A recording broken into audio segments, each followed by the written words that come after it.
أهلا بكم. اليوم سنتحدث عن التحديث الجديد الذي نزل مؤخرا.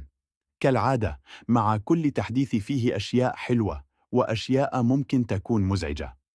في هذا الفيديو سنلقي نظرة على أهم الإيجابيات والسلبيات. من أول الأشياء اللي لاحظناها في التحديث هو الأداء الأفضل. البرامج والتطبيقات تشتغل أسرع، والتنقل بينها صار سلس أكثر.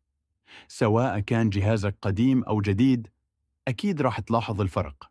لتحديث جلب معه بعض الميزات الرائعة، زي اذكر الميزات الجديدة، واللي أكيد راح تفيدك في حياتك اليومية أو تساعدك في تخصيص جهازك بالطريقة اللي. لتحديث جلب معه بعض الميزات الرائعة، زي اذكر الميزات الجديدة، واللي أكيد راح تفيدك في حياتك اليومية أو تساعدك في تخصيص جهازك بالطريقة اللي.